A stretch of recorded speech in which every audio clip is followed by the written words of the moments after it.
You have to stay home while we go on our family trip because it's more fun without anyone else there. My mother-in-law said happily on the phone. I might bring you back a souvenir if I remember. I was supposed to go on this trip with my in-laws and my husband, but now they were leaving me behind. Ever since I married her son, my mother-in-law, who really loves him, never misses a chance to say something mean or bother me. Staying home might be a problem, I said back, but my mother-in-law just laughed like she was making fun of me. Is it a problem for you? Just think of it as punishment for not doing what I say. Then she hung up. It's not a problem for me, it's a problem for you guys, right? My name is Jessica, and I'm 30 years old. I do housework and work part-time at the local supermarket. It's been 3 years since I married my husband, Mike, who used to work with me. Even though we worked in different parts of the company, we talked a lot before we started dating. What really brought Mike and me closer together was a party at the end of the year at our office. It was a big gathering with people from different departments. Luckily, I ended up sitting next to Mike. Since we were already friends, we talked easily. At one point, Mike had to leave for the restroom and I was left alone. That's when a boss from another department, who had been drinking a lot, started bothering me, trying to get me to drink more. I didn't know what to do because he was a boss I didn't know well. Just when I was feeling uncomfortable, Mike came back.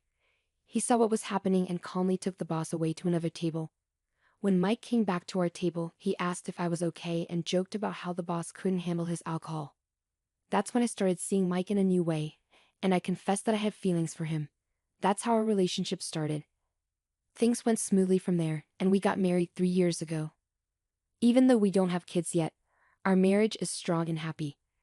Even though Mike and I are happily married, there's one big problem. My mother-in-law, who we're currently living with, when we first got married, we had our own apartment, but there was a fire in the building next to ours, and our place got flooded with water from the firefighting efforts. We had to leave because our apartment wasn't safe to live in anymore. We didn't know where to go, but Mike's mom offered for us to stay with them.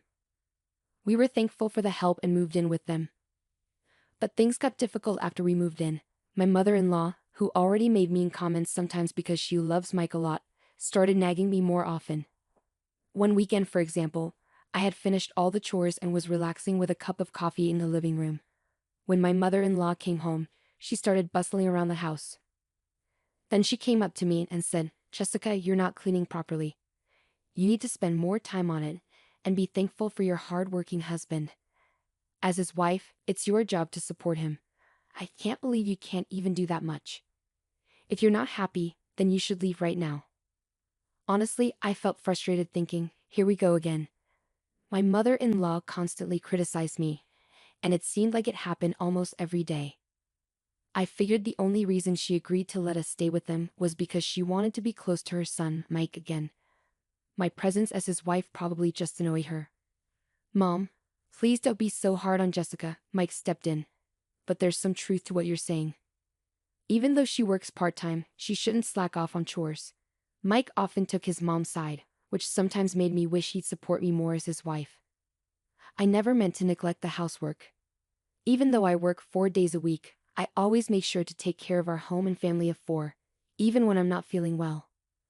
On the other hand, my mother-in-law, who's a homemaker, spends most of her time going out and having fun. Since we live in her house, I couldn't complain openly. I just try to be patient in this uncomfortable situation. Then one day, something unexpected happened. Mike suggested that we go on a trip, just the two of us. "Why don't we go to a spa resort next month? The busy season at work is over and I need to use up some of my annual leave. I thought it would be nice for us to relax somewhere." A spa sounds amazing.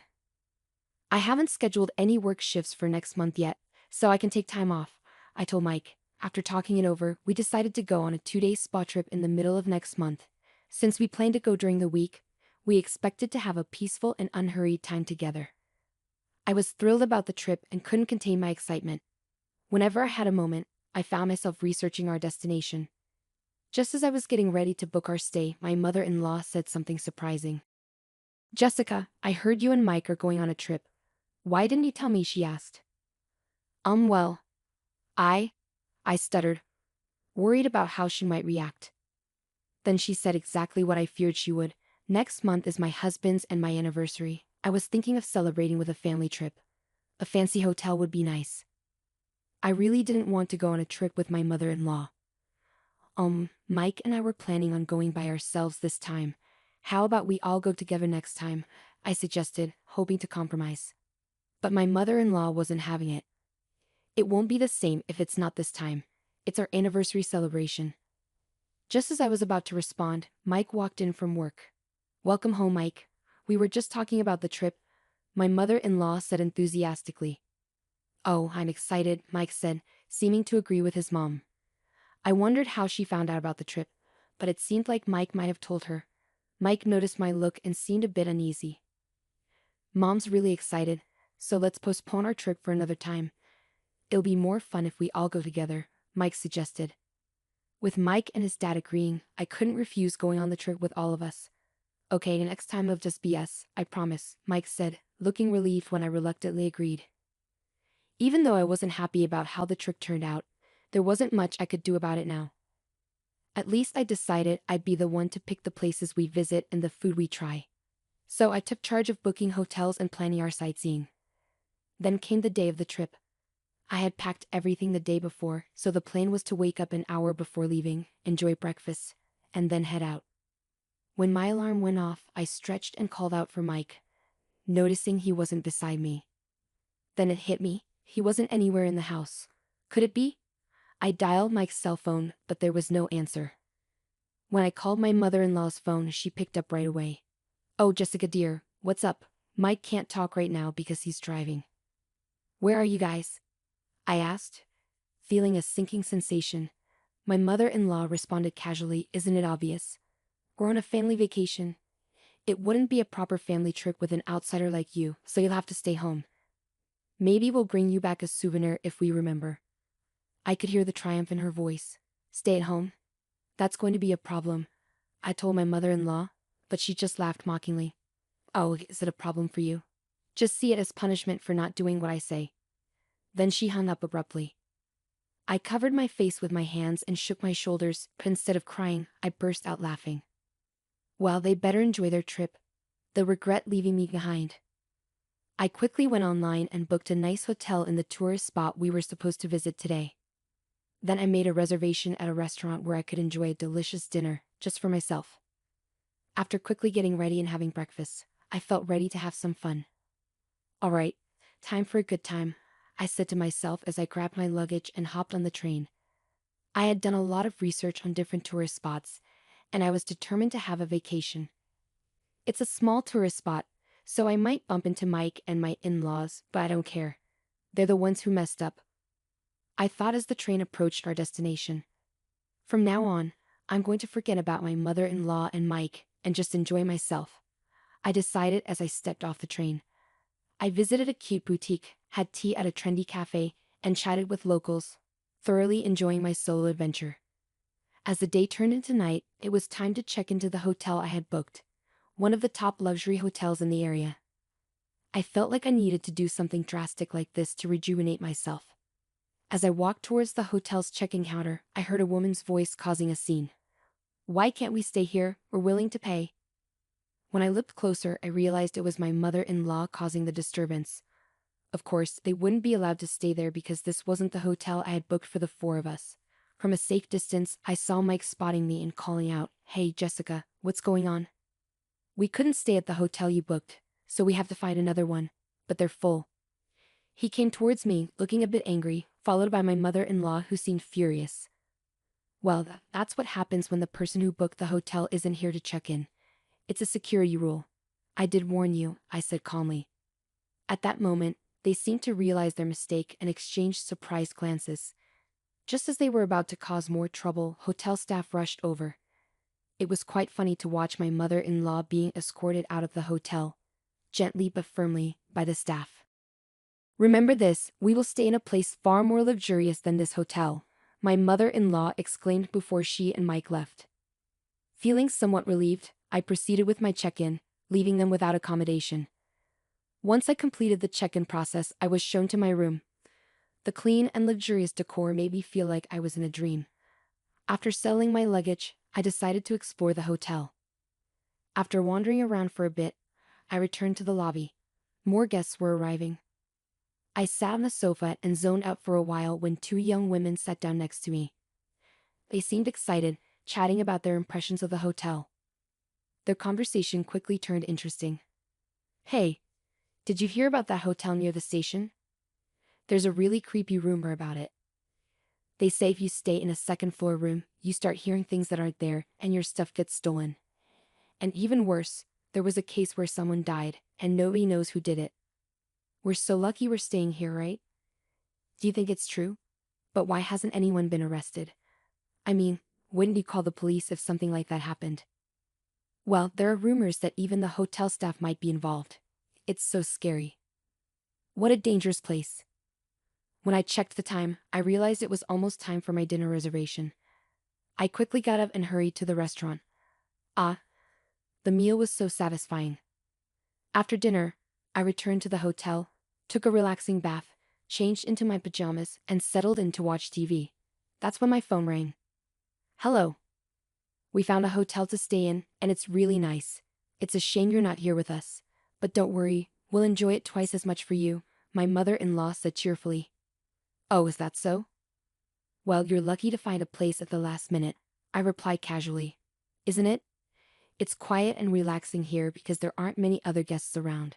Plus, it's so close to the tourist spot, and the hotel is gorgeous." "I wonder why that is," my mother-in-law went on. That's when it hit me. Could it be the hotel near the station? "Yes, that's the one." "Why do you ask?" she responded. I remembered the unsettling story I had heard about the hotel's bad reputation in the lobby before dinner. "I think you should leave," I warned my mother-in-law. But she just laughed off my concern. "Are you jealous that we found a nice place to stay? Well then, too bad for you. Bye." Once again, my mother-in-law ended the call without giving me a chance to respond.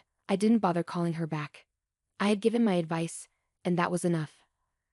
I switched off my phone. I didn't want my relaxation to be interrupted any further. I spent the rest of the evening leisurely and drifted off into a peaceful sleep. The next day, after checking out of the hotel, I visited the tourist spots I had missed the day before. I returned home as the sun was setting, feeling content. As I approached the house, I noticed light leaking out from the windows, indicating that the three of them had already returned home. "I'm back," I announced my arrival in my usual tone as I opened the door. As I entered the living room, all three of them started talking at once, creating a commotion. I was taken aback but managed to calm them down. Then my mother-in-law began recounting the incident from the previous night. After they had all gone to bed, they heard sounds of wrestling and someone entering the room. Paralyzed with fear, my mother-in-law stayed in bed quietly while the intruder seemed to roam around the room for about 10 minutes before leaving without a sound. Feeling relieved, my mother-in-law eventually fell back asleep, only to wake up the next morning to find that all their belongings, including wallets and smartphones that were left on the desk, were gone. The only things left were the coin pouch and key holder that Mike had kept in his jacket's inside pocket.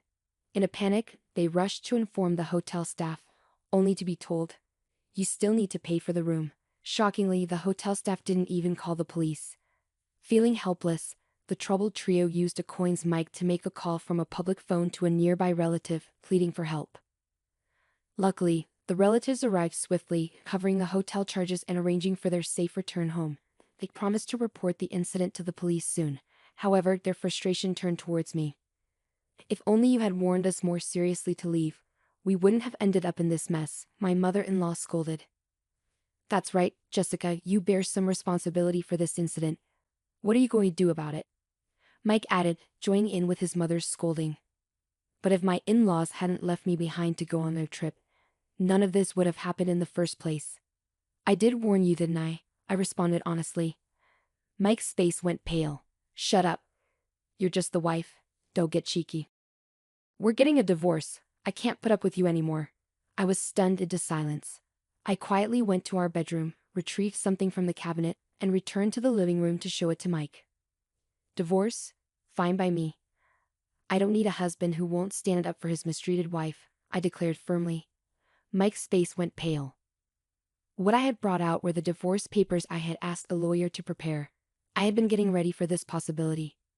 "Maybe we should take some time to think about it," Mike stammered, but my mother-in-law saw an opportunity to push Mike towards the divorce.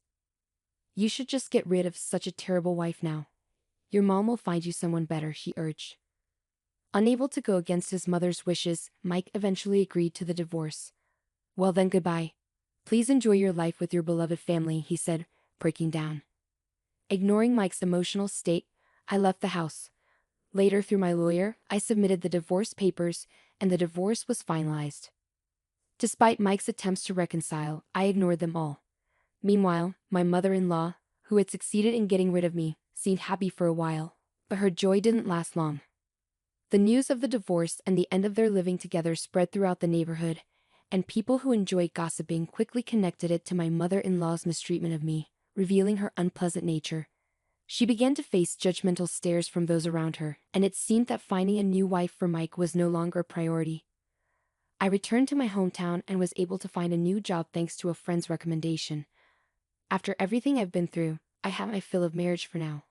I plan to enjoy being single for a while.